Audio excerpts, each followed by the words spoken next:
Hello. Welcome to end of week 7, and I'm checking in with you all. I'm just gonna put it out there. This week has so far been the week where I strayed away from the expectations of this course and what it should entail. The morning pages have looked a lot different for me. Out of the 7 days, I did the morning pages three days, and the rest of the days, 4 out of the 7 days, instead of writing 3 pages, I would just fill up 1 page, maybe 2 pages of more like brain dumping, more like mind mapping, more like having like visual diagrams, kind of making my words come out more visually with images.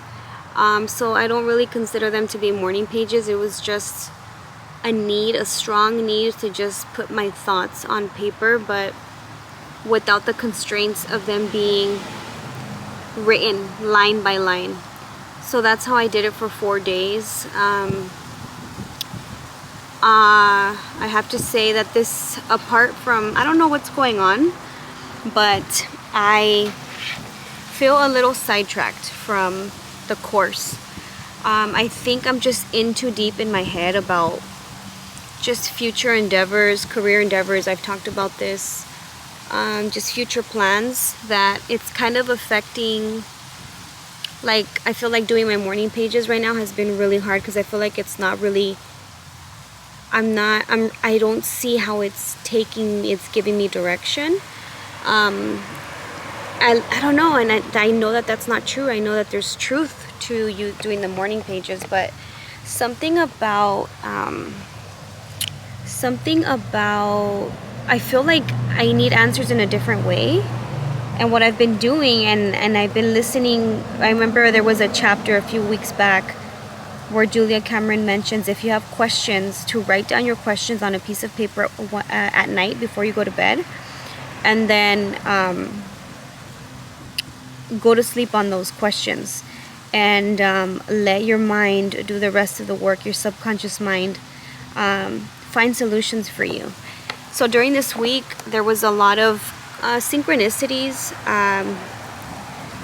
because I've been watching and listening again to Dr. Joe Dispenza, and he talks a lot about that exactly, like kind of being aware of your subconscious programs and setting new intentions to install new thoughts, because new thoughts bring in new behaviors bring forth a new personal reality. So as long as you're mindful of like what thoughts and what behaviors you're bringing into your day-to-day life, and if you're not happy with it, or if you need answers, it's all about just being aware of what you don't want, or maybe what you do want, and start planting those seeds of awareness and surrendering, so that you can be like open to those answers. So this week has been a lot more of like disconnecting from the morning pages. Maybe this needed to happen for me, but this week needed to work for me in this way, where I just wrote down questions that I needed answers to, and I even prayed and I asked for signs. And honestly, I'm in the quest of searching for answers still. I'm in this question answer phase. And I think that's where my head's at. I've been feeling really heady and too much in my mind, and I just want to like surrender to the control of things.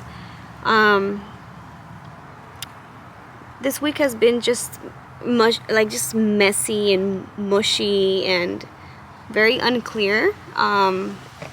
So yeah, but like, I'm just doing what I can, and I've had a lot of fun. I did have an artist date to myself, So I am trying to keep up in other areas of this 12-week course. You know, I'm human. I can't keep up with everything so stringently. And I'm just also, I really believe in like doing what feels right for me. And that's what I needed to honor in this week. But I definitely want to go back to the morning pages more consistently. Yeah, so that's where I'm at right now. A lot of mind mapping. So I would fill up most of my pages kind of like mind mapping and just brain dumping and just visual maps. I also did some collage work. I tore some magazine images and kind of collaged and gained some inspiration again to be connected to my true self, my true light. I do have to say though, I did not read this chapter at all. Not that I was avoiding it, I was just putting it off for so long that it just didn't work out for me this week. And it's a bummer because I really enjoy the exercises. But in my defense, I mean, I have a toddler, I have a 4-year-old boy, and I'm in the process of getting him, he's about to finish school, and I needed to register him for TK, and there's just other life demands that I gotta do before I get to work and all the things that are calling to my attention. But yeah, just been thinking about just college, getting back to school, thinking of just so many things that have been taking up my brain capacity.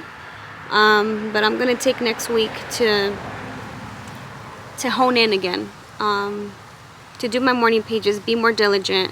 Maybe if I do them more consistently, I'll get more answers.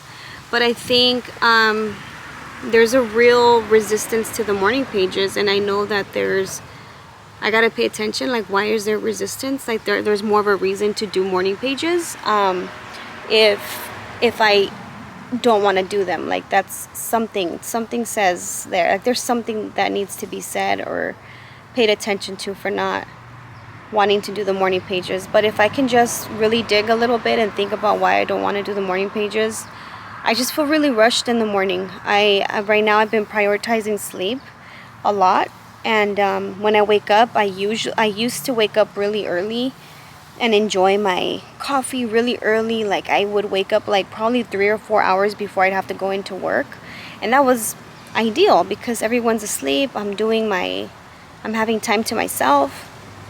But I would have low energy like midday, and I would just no productivity at work, and it's just I want to be as productive as I can at work and be well rested. So lately I've been extending my sleep time to sleep like 7 hours at least, and it leaves me less hours to have to myself in the morning, because by then everybody starts waking up and I just feel rushed and I don't really feel